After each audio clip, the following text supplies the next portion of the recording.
मालिक को प्रणाम। आइए आज बात करते हैं कि घर में कभी कभी हम ऐसी दिक्कतों का सामना करते हैं जहाँ पर हमको बहुत ज़्यादा क्रोध करना पड़ता है। तो बाबूजी ने भी एक बार अपने गुरु यानी लाला जी महाराज को एक खत लिखा और अपने बारे में बताया कि किस तरह से उन्होंने उस पत्र में अपने घर की व्यथा को, अपने दुख को बयां किया है। और इस पर लाला जी महाराज ने कितने अच्छे ढंग से उत्तर दिया है कि घर से हमें क्या प्राप्त होता है और क्या हम सीखते हैं। तो आइए जानते हैं।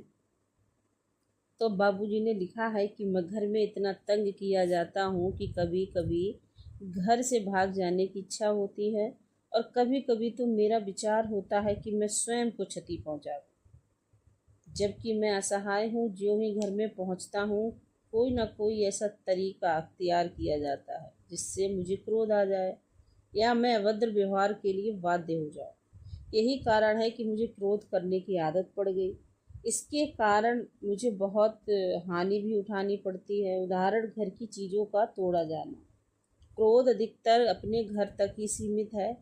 एकांत में जब ईश्वर बहुत मेहरबान होता है मुझे सांत्वना मिलती है, वरना कोई ऐसी चीज़ सामने रख दी जाती है जिसे स्वीकार करना मेरी इच्छा और तर्क के विरुद्ध होता है और जिसको न करना ही श्रेयस्कर होता है।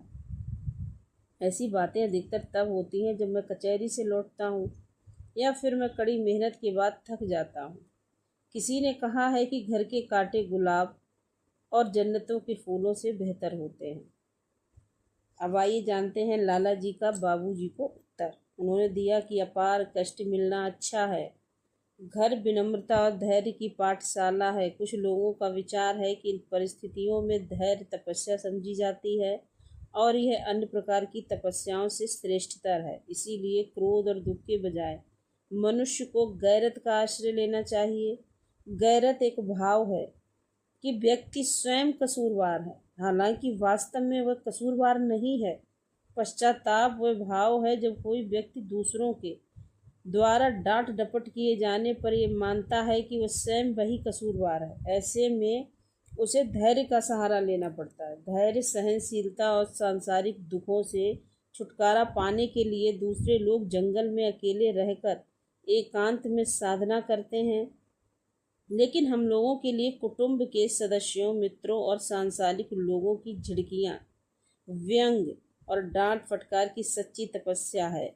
ईश्वर ने चाहा तो विनम्रता और समर्पण भी प्राप्त होंगे। तो यही लाला जी महाराज